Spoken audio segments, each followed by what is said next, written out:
Merhaba arkadaşlar. Ece'nin Örgüleri YouTube kanalına hepiniz hoş geldiniz.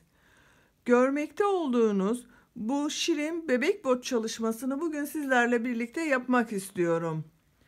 Çok kolay bir yapımı var arkadaşlar patiğimizin. İlk önce tabanını yaparak başlıyoruz. Daha sonra bu kenar kısımlarında lastik tekniği uygulaması kullanıyoruz. Patiğimizin gövde kısmı bittikten sonra konç kısmında yumuşak dokulu bir ipi geçiyoruz. Kürk görünümü elde ediyoruz. Patiğimizi yapmaya geçmeden önce sizlere kullanacağımız malzemeleri söylüyorum. Bir ip gitmiyor arkadaşlar. Elinizde yarım ip varsa onunla yapabilirsiniz. Patiğin bu konç kısmında kürk görünümünü elde etmek için de yumuşak dokulu bir ipe ihtiyacımız var. Bakın şu şekilde farklı bir dokusu var ipin. İpin markası Kartopu ana kuzusu. Üzerinde 100 gram 100 metre yazıyor arkadaşlar. Bu tabanının çevirmesinde kullanılmak üzere de az bir miktar beyaz ipe ihtiyacımız var. İpimin kalınlığına uygun olarak 3 milimlik tığ kullanıyorum. Burun kısmında işaretler yapabilmek için işaret iğneleri, değişik dikiş malzemelerine ihtiyacımız var. Patiğimizde kullanacağımız malzemeler bunlar arkadaşlar. Siz malzemelerinizi hazırlarken ben size patiğimizin yanında yapabileceğiniz başka çeşit örgüleri de göstermek istiyorum. Bu patiğimizin yanında takım olarak oluşturabileceğimiz bir kukulata beremiz var bakın. Patiğimize uygun olarak bir çift eldivenimiz ve isterseniz şirin bir de yeleğimiz var. Ben sizler için bu yeleğin, kukulata berenin ve eldivenin anlatım videosunun olduğu YouTube linkini bu patiğimizin açıklama bölümüne ekledim. Siz bu videonun sağ alt köşesindeki küçük üçgene tıklarsanız diğerlerinin ilgili YouTube linklerini orada bulabilirsiniz. Şimdi bu şirin patiğimizin yapımına geçelim. Hepinize iyi seyirler, kolay gelsin. Patiğimizin yapımına tabanını yaparak başlıyoruz. Tabanı için 3 numara tığ ile 16 adet zincir çekiyorum.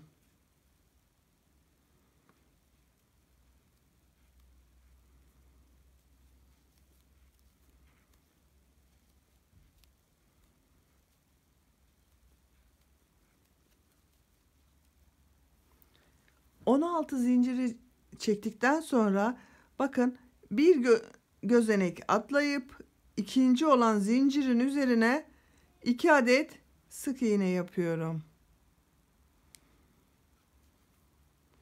Takip eden 6 gözeneğin içerisine sık iğneler yapıyorum.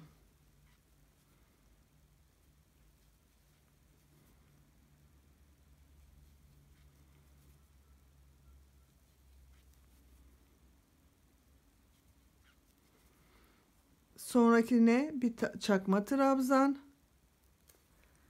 Takip eden 5 gözeneğin içerisine ikili trabzan yapıyorum. Her birine birer tane sırasıyla trabzan yapıyorum.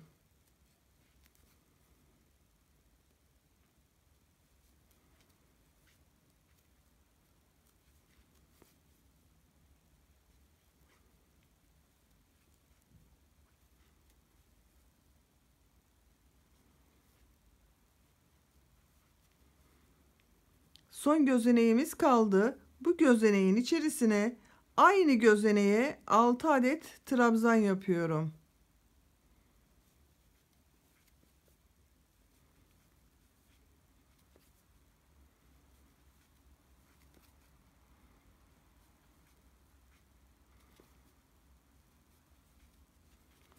Altı adet trabzanı yaptık. Burası patiğimizin burun kısmı olacak.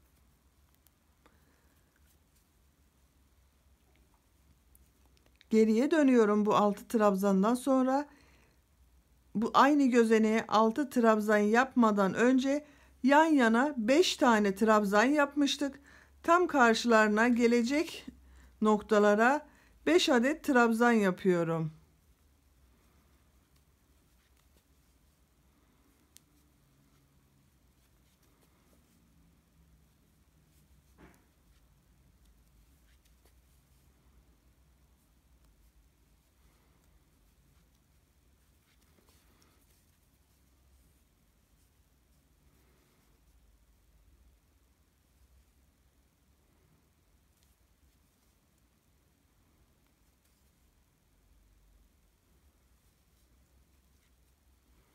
Beşinci trabzanı yaptık. Bir çakma trabzan.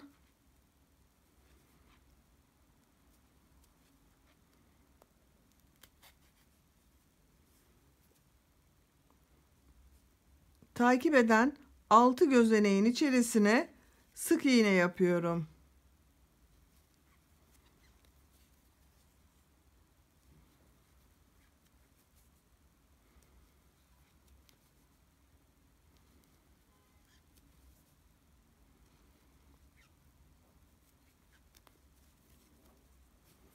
Bu sıraya başlarken bir gözeneğe 2 tane sık iğne yapmıştık başlangıçta. Tam karşısına 2 adet sık iğne yapıyorum.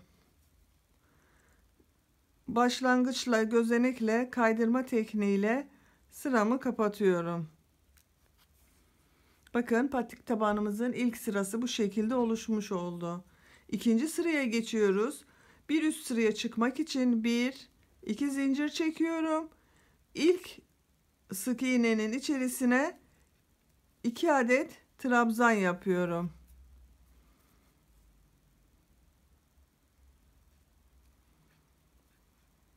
Hemen yanındaki sık iğnenin içerisine de 2 adet trabzan yapıyorum. Takip eden gözeneklere bu burun kısmındaki 6 tane trabzan yapmıştık. Oraya kadar hepsine trabzan yapıyoruz.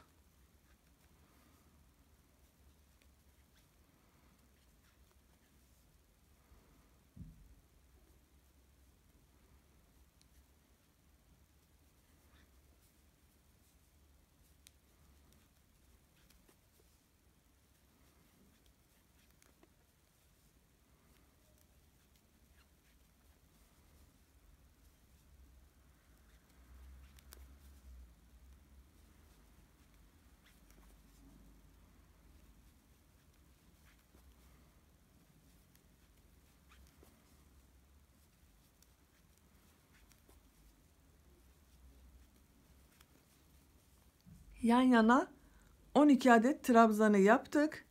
Bu 6 trabzana geldik şimdi. Burada da bu 6 trabzanın her birine ikişer tane trabzan yapıyoruz. Bakın bu şekilde.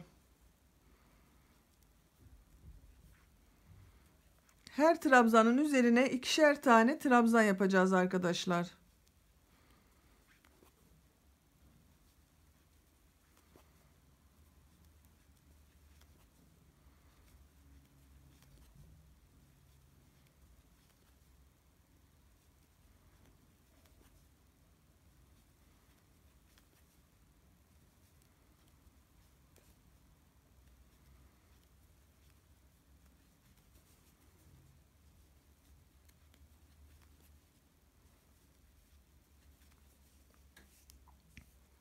İkişerli trabzanlarımı da yaptım.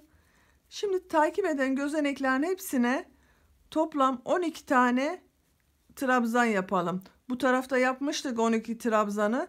Aynı şekilde bu tarafta da yan yana 12 adet trabzan oluşturacağız.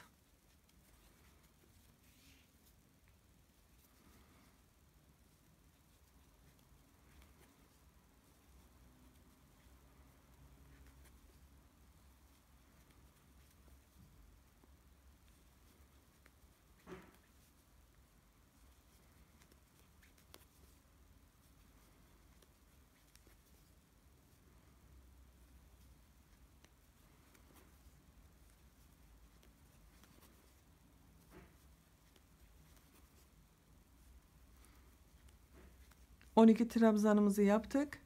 Şimdi topuk kısmında bu sıraya başlarken de 2 gözeneğe ikişer tane trabzan yapmıştık. Burada da sıra sonunda da aynı şekilde 2 gözeneğe ikişer tane trabzan yapacağım. Bakın 1 2, aynı gözeneğe 2 trabzan yaptım. Hemen takip eden gözeneğe geçiyorum. 1 2 trabzan uyguluyorum. Başlangıçta 2 zincir çekmiştik. Ona denk gelsin diye son gözeneğe de 1 adet trabzan yaptım. Başlangıç ile bakın kaydırma tekniğiyle sıramı kapattım. Bu şekilde ikinci sıramızda bitirdik. Patik tabanımızda 3. sıraya geçiyoruz. 1 2 zincir çekiyoruz. İlk gözeneğin içerisine 1 2 trabzan yapıyorum. Takip eden gözeneğin içerisine de 1 2 trabzan yapıyorum.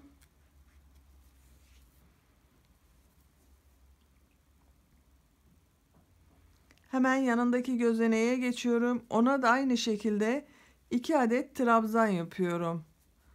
Bakın bu gözeneğe geldim. Ona da 2 tane trabzan yapıyorum. Yan yana 1 2 3 4 gözeneğe ikişer tane trabzan yaptık. Şimdi takip eden 12 gözeneği 12 tane trabzan oluşturacağız.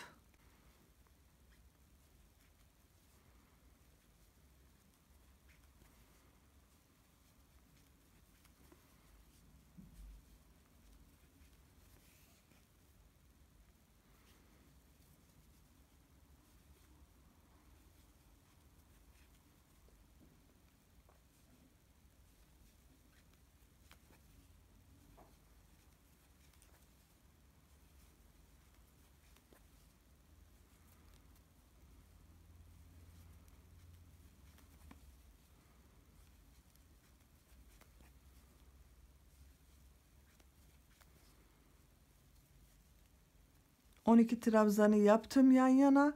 Şimdi bu burun kısmındaki arttırma bölümüne geldik. Bakın bir alt sırada aynı gözeneğe 2 adet trabzan yapmıştım. İlk trabzanın üzerine 1 2 trabzan yapıyorum. Aynı gözeneğin içerisine takip eden gözeneğe geçiyorum. Bir trabzan yapıyorum. İpi tığımın üzerine alıyorum. Bir sonraki gözeneğe geçip aynı gözeneğin içerisine 2 adet trabzan yapıyorum. Takip eden 7 gözeneğe daha trabzan yapacağız. İkişerli trabzanlar halinde.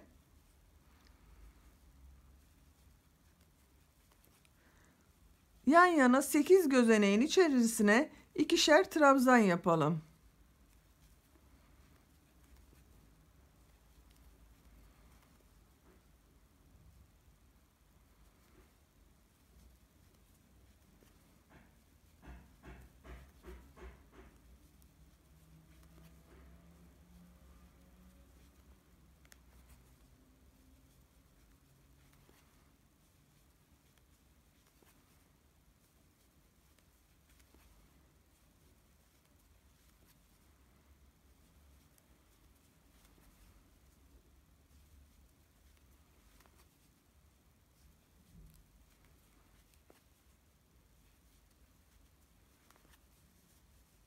Burun kısmında yan yana 8 gözeneğin içerisine ikişer trabzan yaptık.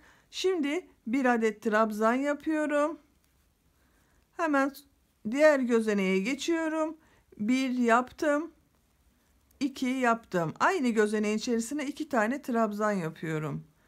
Takip eden 12 gözeneğin içerisine 12 adet trabzan yapıyorum.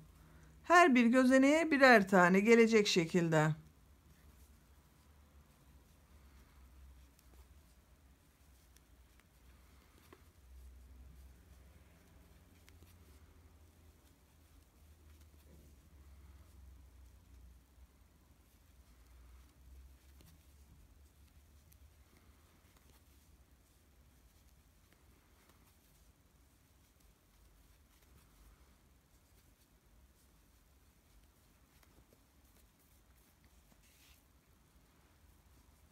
12 trabzanı yaptık yan yana. Şimdi topuk kısmında arttırmalara geldi sıra. Bakın bir trabzan yaptım gözeneğin içerisine. Hemen aynı gözeneğin içerisine bir adet daha yaptım. Takip eden gözeneğe geçiyorum. Bir trabzan yaptım. İkinciyi yaptım. Bir sonraki gözeneğe geçiyorum. Bir, iki trabzan yaptım. Bir, iki trabzan yaptım. Burada da yan yana 4 gözeneğin içerisine ikişer trabzan yapıyoruz. Takip eden gözeneğe geçiyorum. Bir trabzan yapıyorum. Sıramı kaydırma tekniğiyle kapatıyorum. Bakın bu şekilde patik tabanımız oluştu.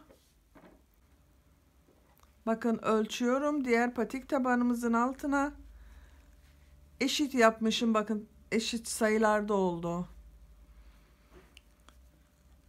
Kaç santimlik yaptığımızı ölçelim.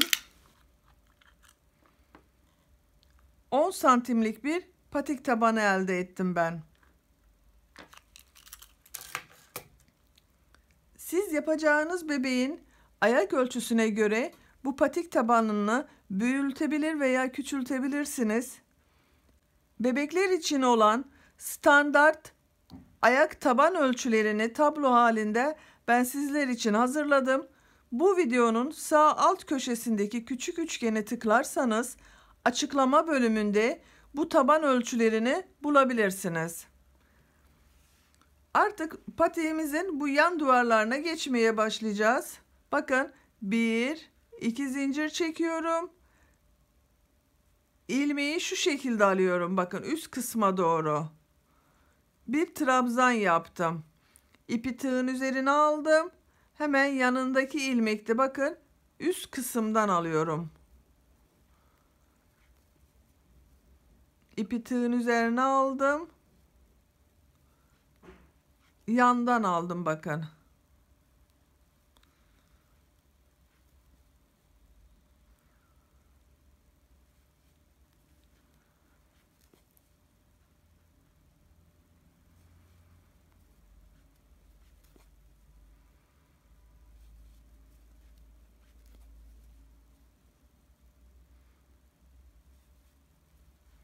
Bakın trabzanlar yatay gitmiyor, dik olarak yukarıya doğru bakıyor artık.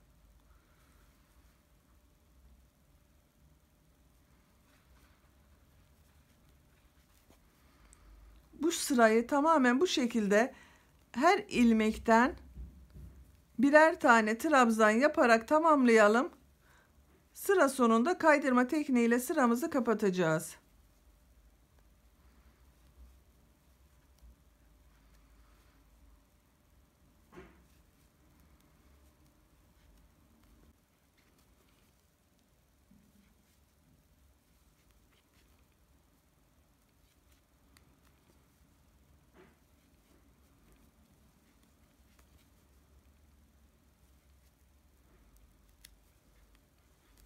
Sıramızı bu şekilde trabzanlar yaparak tamamladım. Kaydırma tekniğiyle başlangıçtaki başladığımız trabzanla birleştiriyorum. Bakın yan darda ilk trabzanlarımızı yaptık. Şimdi hemen vakit geçirmeden ikinci sıramıza geçiyorum. 1, 2 zincir çekiyorum. İpi tığın üzerine alıyorum. Bir alt sırada trabzan yaptığımız, bakın bu trabzanı belinden kavrayarak trabzan yapıyorum. İpi tığın üzerine alıyorum. Bu sefer tersten, bakın ters taraftan belinden kavrayarak trabzan yapıyorum. Hemen bir sonrakini benden taraftan belinden kavrayarak trabzan yapıyorum. Diğerini diğer taraftan belinden kavrayarak trabzan yapıyorum. Bu sıramızda da bir içten bir dıştan alarak trabzanlar yapıyoruz. Lastik uygulaması yapıyoruz arkadaşlar.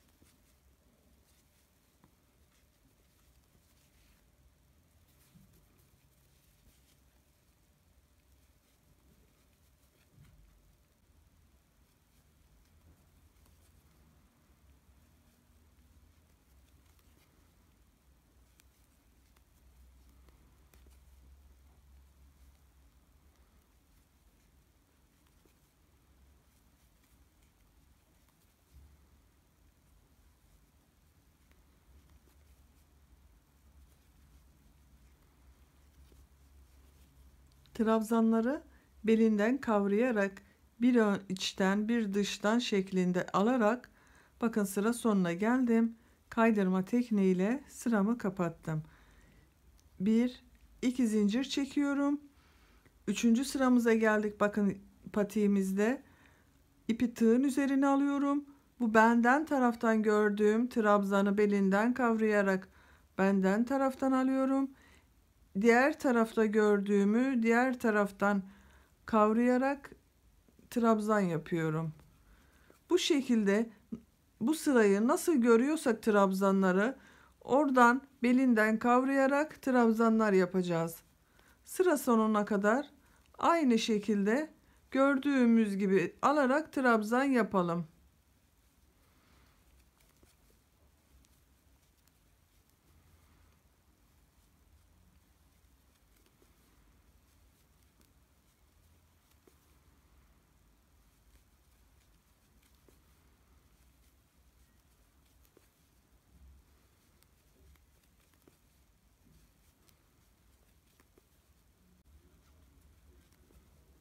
Trabzanları gördüğüm gibi belinden kavrayarak önde gördüklerimi önden, arkada gördüklerimi arkadan kavrayarak trabzanlar yaptığım sıramın da sonuna geldim. Bakın başlangıçtaki ilmekle kaydırma tekniğiyle sıramı kapattım. Böylece tamamlamış olduk. 1 2 zincir çekiyorum. Bir üst sıraya çıkıyorum. Gördüğüm gibi alıyorum. Bu sırada burun kısmında kesmelere başlayacağız artık arkadaşlar. Onun için önden burun kısmından işaretlememiz gerekiyor. Bu şekilde de işaretleyebilirsiniz. Ama pratik olarak bakın tabanını yaparken bir arttırma yapmıştık. Son trabzan sıramızı giderken. 2 adet trabzan yapmıştık bir gözeneğe. Ondan bir önceki yaptığımız trabzan bizim işaret koyacağımız ilk noktadır. Bakın şurası, hemen oraya işaret yapıyorum.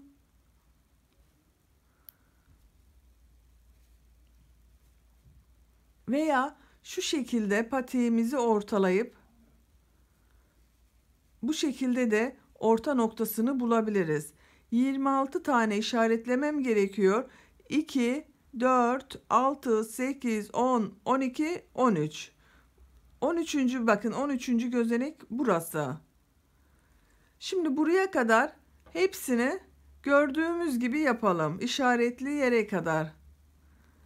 Önde gördüğümüzü önden, arkada gördüğümüz trabzanı arkadan kavrayarak trabzanlarımızı yapalım.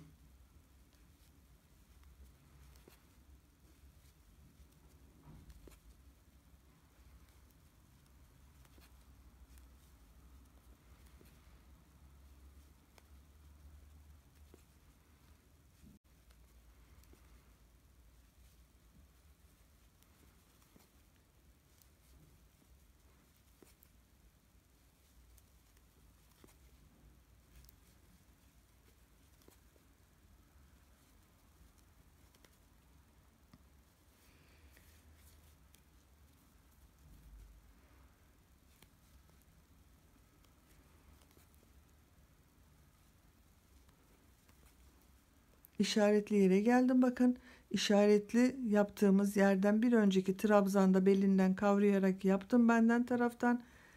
İşaret iğnemi çıkartıyorum. Diğer tarafta bakın alacağım trabzan. Onun için ipi tığın üzerine alıyorum. Diğer taraftan belinden kavrayarak bir trabzan yapıyor gibi yapıyorum. İkinciyi çıkartmayıp tığın üzerinde tutuyorum. İpi tığın üzerine alıyorum. Bakın benden taraftan görünüyor trabzan. Trabzan yapıyor gibi alıyorum. Bir kere çıkartıyorum. İp tığımın üzerinde çıkartmıyorum. Tığın üzerinde 3 adet ilmek var. Üçünü birlikte yapıyoruz bakın. Tek ilmek haline getirdik. İpi tığın üzerine alıyorum. Diğer tarafta görünüyor bakın ilmek. Trabzanı diğer taraftan kavrayarak yapıyorum. Bir defa çıkartıp tığın üzerinde bekletiyorum. İpi tığın üzerine alıyorum. Benden taraftan görünüyor. belinden kavrayarak trabzan yapıyorum. Tığın üzerinde 3 ilmek var. Üçünü birlikte çekip tek trabzan yapıyorum. Bu şekilde burun kısmında 13 adet trabzan kesmesi yapacağız.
Hemen sayıyorum kaç tane yaptım kesme. Bakın buradan itibaren başladık. 1, 2, 4, 6, 8, 10, 12. Bir tane daha kesme işlemi yapacağım. 13 adet kesme yapıyoruz. Bakın ipi tığın üzerine alıyorum. Belinden kavrayıp bir defa çıkartıyorum. İkinciyi bekletip üçünü birlikte çekiyorum. Şimdi takip eden bütün trabzanları nasıl görüyorsak o şekilde belinden kavrayarak sıra sonuna kadar yapıyoruz.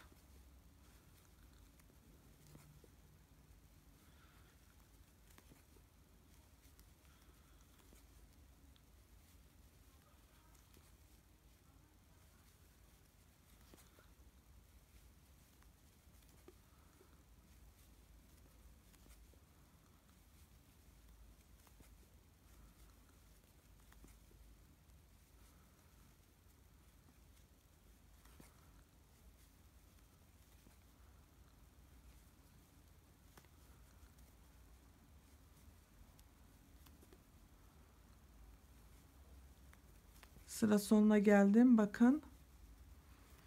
Kaydırma tekniğiyle bakın başlangıçtaki ilmekle kapatıyorum. Sıramızı bitiriyorum. Bakın burun kısmında yuvarlak bir görüntüyü elde ettik. Kesme işlemi yaptık çünkü. Şimdiki sıramızda tekrar kesmeleri yapacağız. Bu ilk kesme yaptığımız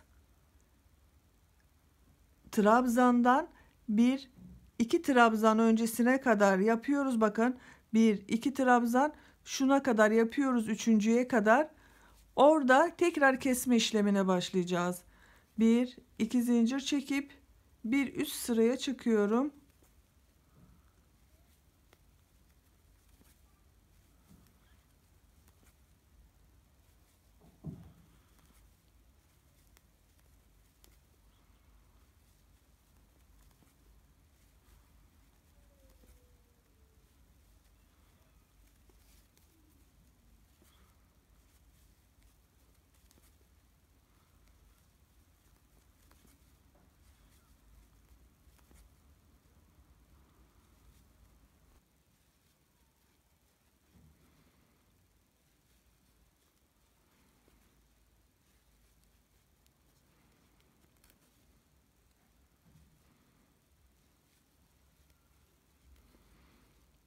Bir alt sırada arttırmamız buradaydı. Bakın bundan bir de tersten var. 2 3 trabzan öncesine kadar geldik. Şimdi buradaki bu benden taraf olan trabzanı belinden kavruyorum. Bir defa çıkartıyorum. İkinciyi bekletiyorum. İpi tığın üzerine alıyorum. Diğer ters tarafta olan trabzanı belinden kavrayıp bir defa çıkartıyorum. Tığın üzerinde 3 ilmek var. Üçünü birlikte çekiyorum. Bir kesme işlemi yaptık burada.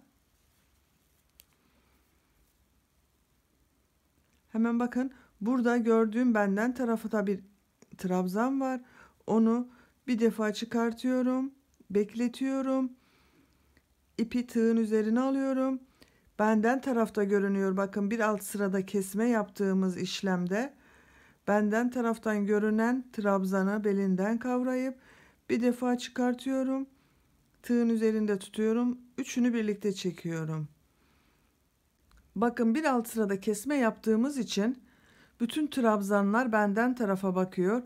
Belinden kavruyorum. Bir defa çıkartıyorum. İki defa çıkartıyorum. Üçüncüyü çıkartmıyorum. Artık üçlü trabzan kesmesi yapacağız. İpi bir defa tığın üzerine doluyorum. Hemen yanındaki trabzana belinden kavruyorum. Bir defa çıkardım. İki defa çıkardım. Üçüncüyü bekletiyorum. Üçünü bir kesiyorum. İpi tığın üzerine aldım. Bakın şu şekilde.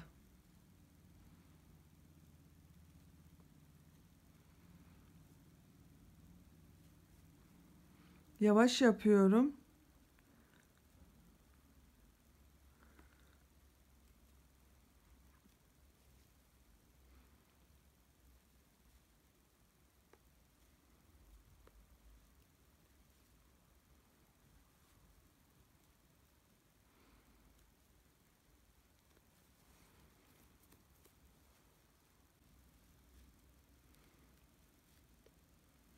Bu sırada 5 adet üçlü trabzan kesmesi yapacağız arkadaşlar.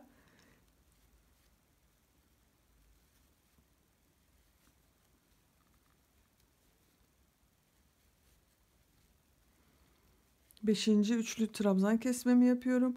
Bakın bir ilk başlangıçta ikili trabzan kesmesi yaptık. Takip eden 2, 4, 5 tane üçlü trabzan kesmesi yaptık. Şimdi tekrar bir ikili trabzan kesmesi yapıyorum. Bir defa çıkarıp bekletiyorum. İpi tığın üzerine alıyorum. Bir defa çıkardım, beklettim. 3 ilmeği birlikte çekiyorum. Hemen takip eden tersten görüntülü trabzanı belinden kavruyorum. Bir defa çıkarıp bekliyorum. İpi tığın üzerine alıyorum. Benden taraftan görünen trabzanı belinden kavrayıp üçünü birlikte çekiyorum.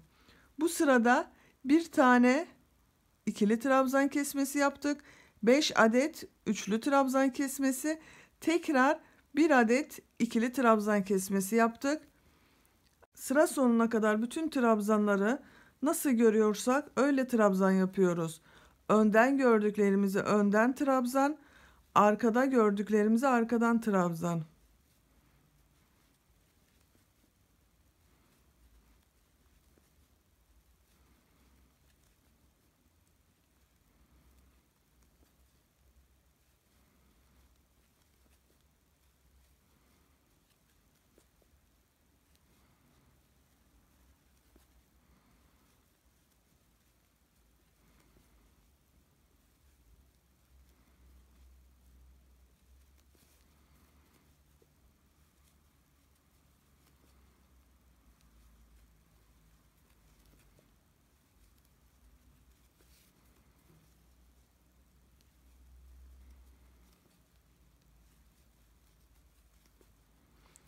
Sırayı kaydırma tekniğiyle başlangıç trabzanıyla birleştiriyorum. Bakın kapattım. Patiğimizin görüntüsü de bakın bu şekilde yuvarlak bir görüntü elde ettik.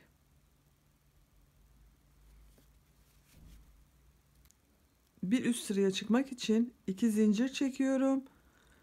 İlk gördüğüm trabzanı gördüğüm gibi alıyorum. Takip eden trabzanları da bakın bir alt sırada bu ilk kesmeye başladığımız yere kadar buradan bir trabzan öncesine kadar bu benden taraftan görünen trabzana kadar nasıl görüyorsak o şekilde trabzanlar yapıyoruz.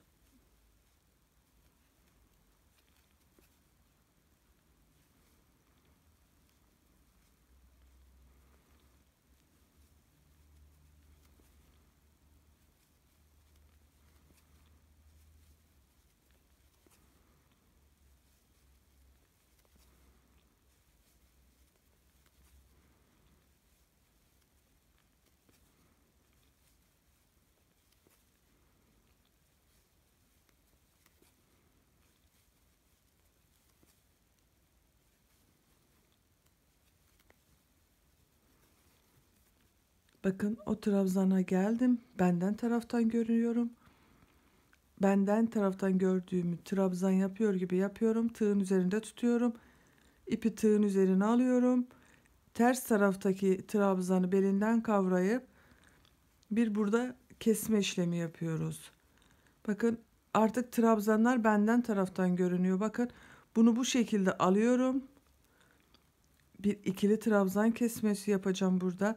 Bir sonraki bakın bir alt sırada kesme yaptığımız iki trabzan var. Onları şu şekilde kavrayıp trabzan yapıyoruz.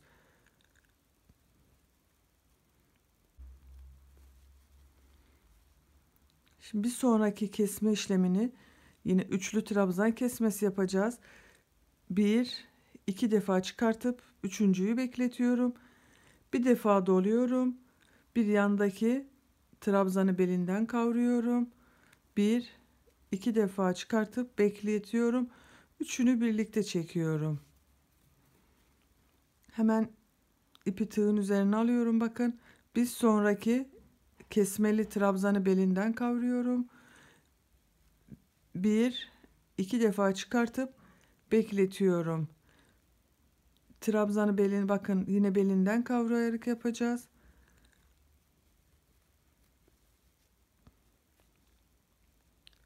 Üçüncü üçlü trabzan kesmesini yapıyorum.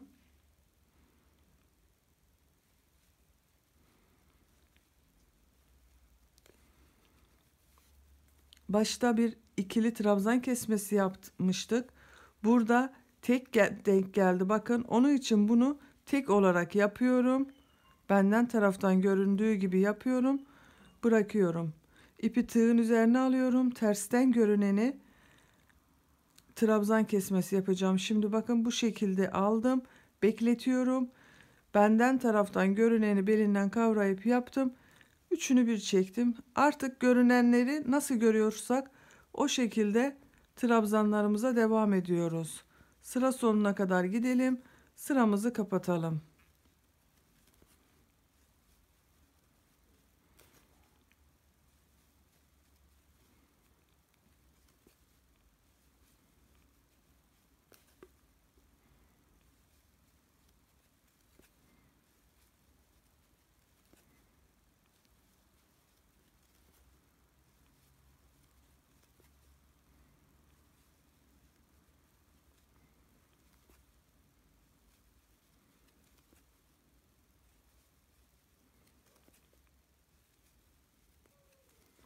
Sıra sonuna geldim. Bakın başlangıçtaki trabzan gözeneğiyle kaydırma tekniğiyle kapattım.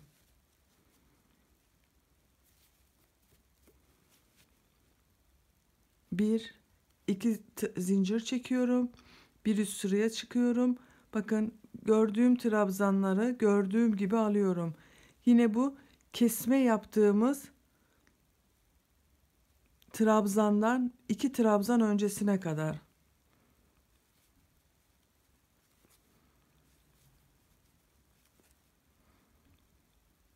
Nasıl görüyorsak o şekilde trabzanlar yapıyoruz.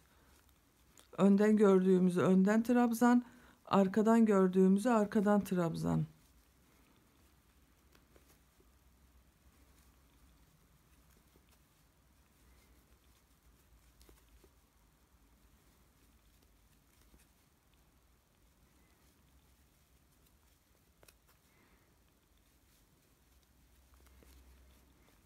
Bakın kesmelerden önceki son iki trabzana geldik. Benden taraftan görünüyor bakın trabzan. Bir defa alıyorum. Bekletiyorum. İkinci trabzanı yapıyorum. Bu ikili geldi bakın. Bu ikili trabzanı bir defa çıkartıyorum. Üçünü bir ilmek çekiyorum. Takip edeni de aynı şekilde bir defa çıkardım.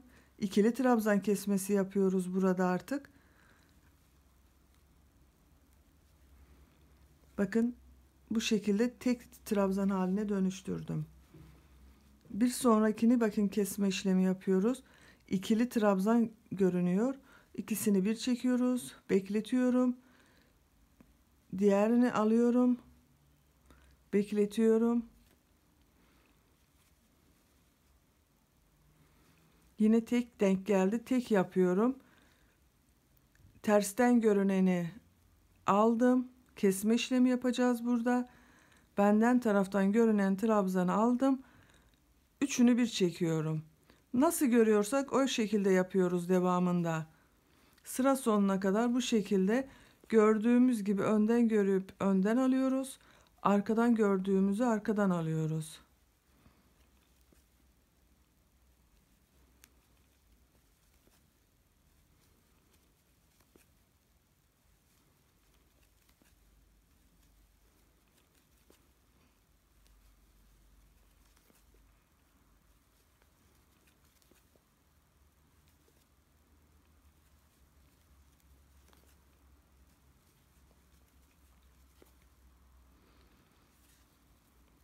Sıra sonuna geldik. Başlangıç ile kaydırma tekniğiyle kapatıyorum. Patiğimizde kesme işlemlerini bitirdik. Artık bakın patik şeklinde aldı patiğimiz. Bir sıra düz halinde bir gidelim. Ondan sonra bu kürk görünümlü konç kısmını yapacağız. 1 2 zincir çekiyorum. Bir üst sıraya çıkıyorum. Nasıl görüyorsak o şekilde alıyoruz bu sırada bütün trabzanları. Artık kesme işlemi yapmıyoruz.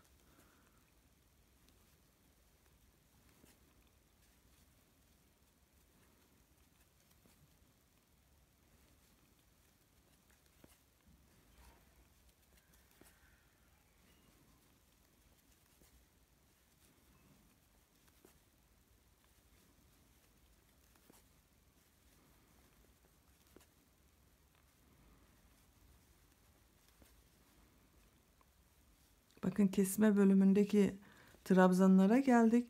Onları da nasıl görüyorsak o şekilde arıyoruz. Bakın trabzan haline getiriyorum.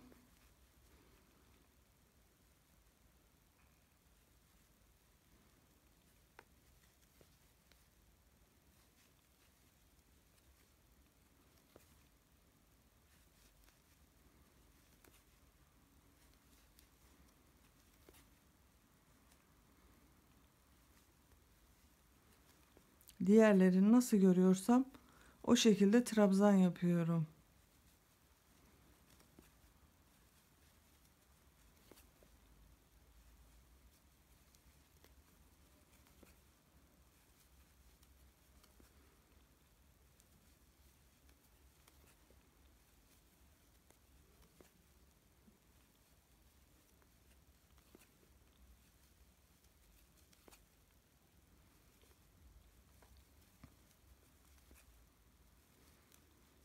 Sıra sonuna geldim.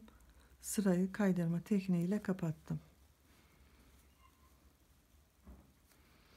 Böylece kırmızı ile patiğimizin örgü işini bitirdik. Diğer ipimize geçiyoruz.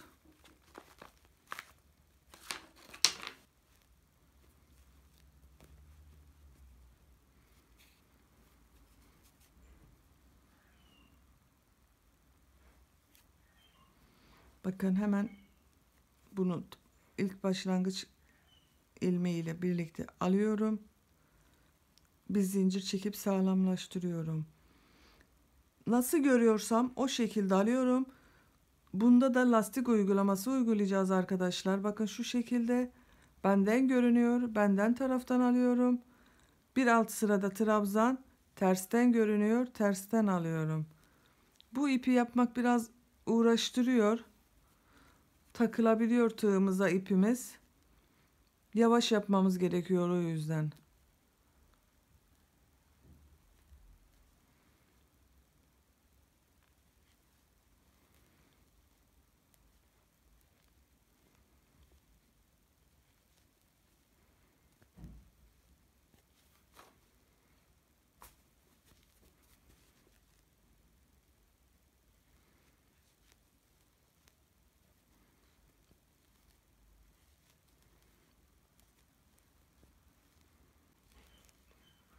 İpimizi keselim, kırmızı ipimizi.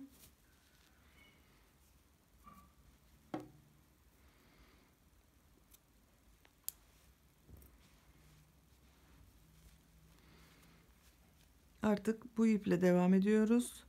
tersten görüyorum, tersten alıyorum. Benden taraf görüyorum, benden taraf alıyorum.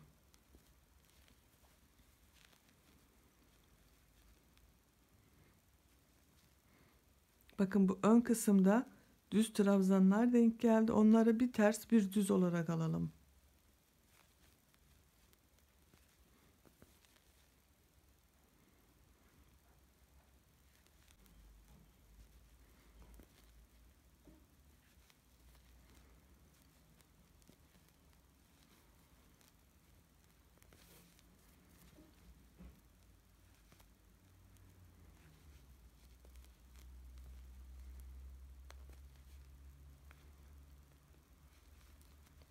Sıra sonuna geldim. Başlangıçta başladığımız gözenek ile kaydırma tekniğiyle sırayı kapatıyorum. 1 2 zincir çekiyorum. Bir üst sıraya çıkıyorum bakın. Burada da biraz zor oluyor ama nasıl görüyorsak o şekilde alıyoruz. İpimizi gevşek tutarsak daha düzgün olur arkadaşlar. Daha kolay yapması oluyor. Sıkı yaptığımız zaman ip örmekte zorlanıyoruz bu ipi.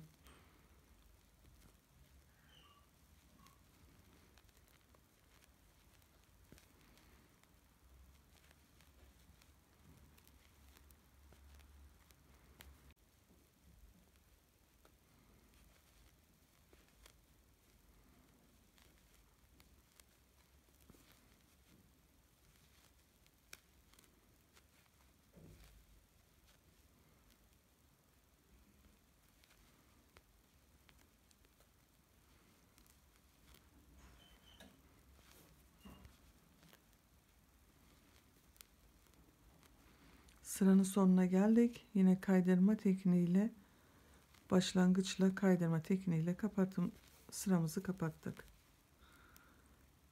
Bir üst sıraya geçeceğim. Bir sıra daha yapalım. Patiğimizin bitmiş haliyle tamamlayalım.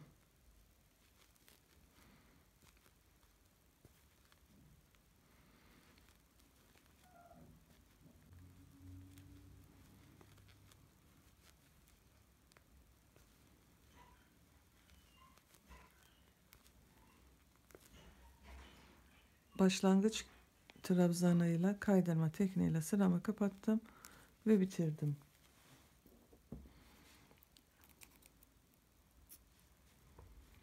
Kesiyoruz burada ipimizi.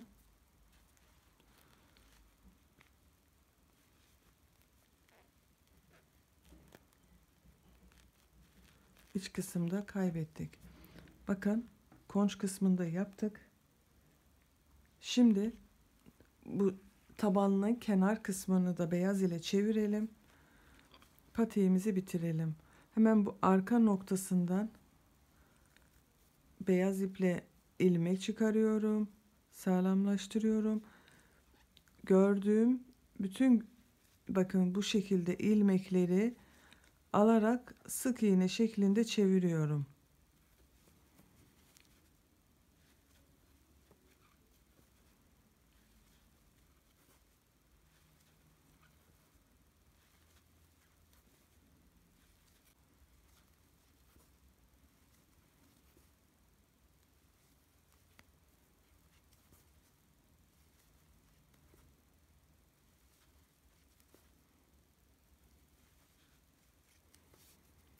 Sıra sonunda başlangıçtaki gözenekle kaydırma tekniğiyle kapattım ve bitirdim.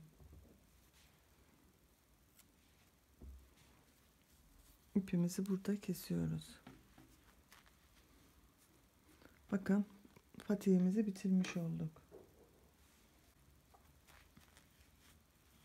Hemen mankenimize bir giydirelim. Ayakta nasıl durduğunu bir görelim. Bakın. Çok şirin oldu. Ayak tabanını da bu şekilde hazırlamıştık bakın başlangıçta. Bu güzel şirin patiği sizlerle birlikte yaptık arkadaşlar. Bu patiğimizde sağ sol teki diye bir konu yok. Her iki tekini de değişik olarak kullanabiliyoruz. Onun için yapması da çok kolay.